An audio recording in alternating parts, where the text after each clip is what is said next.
Ayan, hello, good evening po sa inyong lahat. Eto na naman po si Ani Sipcon at pagpatuloy po natin ang ating serye, no? So, iniwan natin kahapon ay ang tungkol sa mga benepisyo at health allowance or health benefits ng ating mga kawani dyan sa Maynila.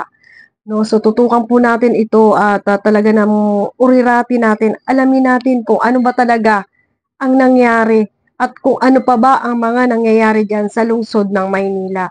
Na hindi lang natin na titingnan ang mga magagandang ginawa, kundi ay merong umalingasaw na mga hindi magagandang nagawa dito sa Maynila.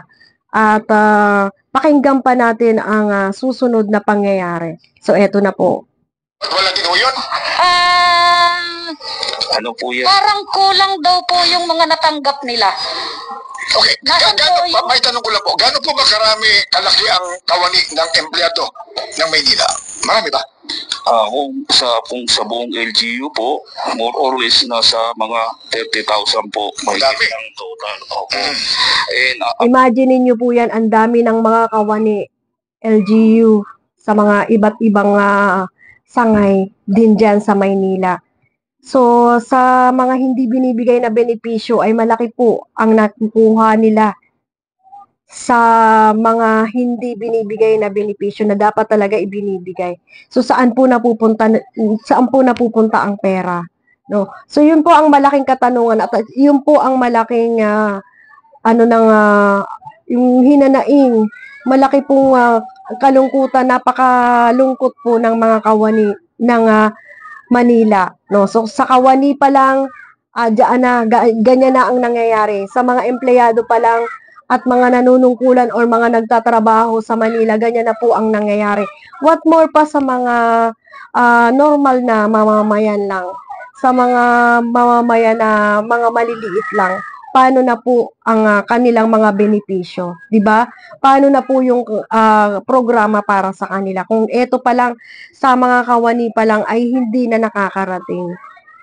ang kagaya nga po ng tanong nyo kanina, ang sabi nyo po, despite ng kaliwat kanang bentahan, sinasabi nilang walang budget, napaka-questionable rin po sa amin. Sapagkat kung titingnan nyo po ang buong Maynila, daig niya pa po ang parking lot ng SM. Ganun? Yun, oh. So, ang sinasabi niya rito, nagbenta na. Pero bakit walang budget? Walang pampasahod sa mga kawani. Walang mga benepisyo. Kulang ang mga benepisyo, lalong-lalo na sa kanilang health insurance. At syempre, binabanggit nga rin niya rito, yung malaking parking, no? So, ngayon nga guys, ay kung pumunta kayo ng Maynila, ay talaga namang kaliwat kanan ang parking. Kaliwat kanan ang hanap buhay ng mga tao rito. Ginagawa nilang parkingan ang Manila.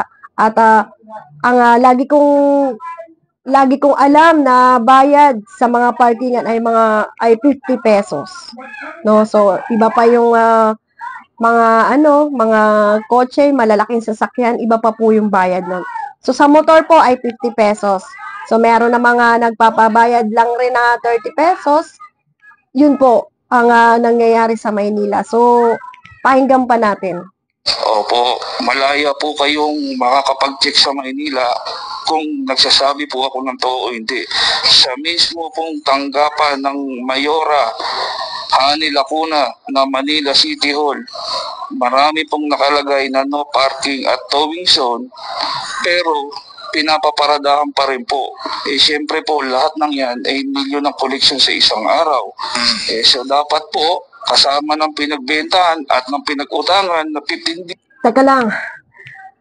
So, walang, may nakalagay na no parking. Ang tindi, no? Ang tindi ng anomalya, no? May nakalagay na no parking pero pinaparkingan pa rin po. At take note, meron nga rin akong nasaksihan dyan sa Maynila na talaga namang konting iwan lang ng ating mga kababayan sa kanilang mga sasakyan ay talaga itutow po at syempre tutubusin na ito nila So, magkano po ang tubos nito? So, yun po ang sinasabi nito na pinagkakakitaan. No? So, eto po ay narinig lang natin or nakalka lang natin sa isang radio station dito sa YouTube channel din po niya ng radio. At narinig lang po natin ito at binibigyan po nga natin ng reaction. So, eto yung sinasabi niya na pwede kayong pumunta sa Maynila, magsaliksik kayo kung gaano katalamak ang pagpaparking doon. Gaano katalamak ang mga nagpaparking sa mga tabi-tabi ng kalsada doon. At kung gaano kadumi, no? Kung gaano kadumi at kung gaano katalamak ang pagpaparking sa kalsada. Na samantalang dapat hindi yun ginagawa dahil nga ang pangit po tingnan kung mapupunta ang ating mga tourist pag nakita po ang mga ganong klaseng nakalagay dyan sa kalsada or nakatiwangwang dyan sa kalsada, ay talaga namang madidisappoint po ang mga foreigner sa atin, lalong-lalo na dyan sa Maynila. Million, dapat po ay napakarami pong pera. Pero bakit po parating walang budget? Maisingit Ayun, ang sinasabi niya walang budget samantalang may inutang na 15 billion. O, di ba? Walang budget na pampasahod, walang budget na para sa mga health insurance ng mga kawani, di ba? Yun ang lagi nilang sinasabi, walang budget, no? So ang nakakarating sa atin ay tinulong daw. So, yun ang kanilang ngayon, reklamo. ko lamang din po, tungkol po dun sa mga nag-retired na, kanina nabanggit, mga nag-retiro na. Yung pong mga item na iyon, nasan po? Wala naman pong mga tao. Hindi May mga sinusweldo po. Opo, pero patuloy po yan. Patuloy po ang sweldo. Hala, so totoo talaga yung ghost employee, no? Mga ghost employee na mga nag-retire daw na wala naman, saan daw po yung item, asan daw po yung mga taong yun. Grabe, 'di ba? So, eto po hindi to lalantad kung hindi to totoo. So, nagsasalita po ito at inere po ito sa radyo at sinabi niya po itong lahat. Alright? So, ako po ay masyadong nadismaya dito sa mga ibinulgar ng mga ito. Saan po napupunta yung mga sweldo ng taong nag-retired, ng taong nag-resign? Opo. Yung mga bakante Wala ba kayong konseho? Ano ang sabi ng konseho rito? Kung atin pong matatandaan, nang manalo po si Hani Lacuna sa lungsod ng Maynila, tangay-tangay niya po ang konseho mula unang distrito hanggang ika-6 na distrito. Sa Hawak niya. So, paano nga naman sila magrereklamo? Tangay-tangay pala ang konseho. So, wala na. Hawak niya na sa leeg or siya na ang may kapangyarihan. Kaya hindi po talaga reklamo, no? Kahit anong gawin. Alright? So, masyadong powerful. Alright? So, tuwid po, lahat po ito ay kanyang kakampi. So, sino po ang kakalaban sa kanya? Kung magbibigay po siya ng order na gano'n, I'm sure, makikinabang din po sila kahit paano sa mangyayaring ito. Saan dating niya kung kampi lahat yan, parang yung check and balance na wala na. Ganun na nga po, wala pong audit trail ang tawag doon. Kaya gaya po nung time ni Isko Moreno, kung matatandaan po natin, si Hani Lacuna po ang presiding officer ng City Council dahil siya po ang Nag-approve. at siya po ang vice mayor nung panahon na yon.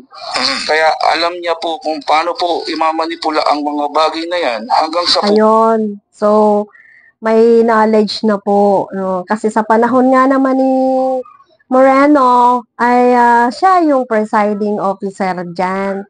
So, alam na natin yan, guys. At yun nga ang nangyari. Kaya napakasakit. No?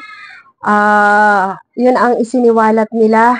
No, na wala talaga silang nagagawa ngayon dahil hawak sa leeg. Alam na kung ano ang gagawin. Hawak ng mga ng nanunungkulan yung mga konseho nga at yung mga nakaupo, no? Walang karapatan, wala na itong mapagsusumbungan tong mga to. So yun nga guys, at eto nga so dalawa ito nga magkakampi. So since nanunungkulan pa yung isa, ay talaga namang etong isang nanunungkulan ngayon ay magkakampi sila. So hindi kami sabi ng mga taga Manileño ay hindi sila naniniwala na silang dalawa ay magkaaway na, no? So guys, ito ay ang hinihiling ko lang sa inyo ay bumoto tayo ng bago, alright? At may malasakit at walang bahid, walang bahid politika, alright? So hindi trapo at yun po ay si Super Mara Tamundong lang ang aming nakikita dyan sa Maynila. Wala na pong iba. Super Mara Tamundong lang. Alright? So, yan. Bahala na po kayo. Nasa puso nyo na po yun. At kayo na po ang humusga. Alright? So, till next episode. Babush. Diyan lang muna po tayo. Thank you.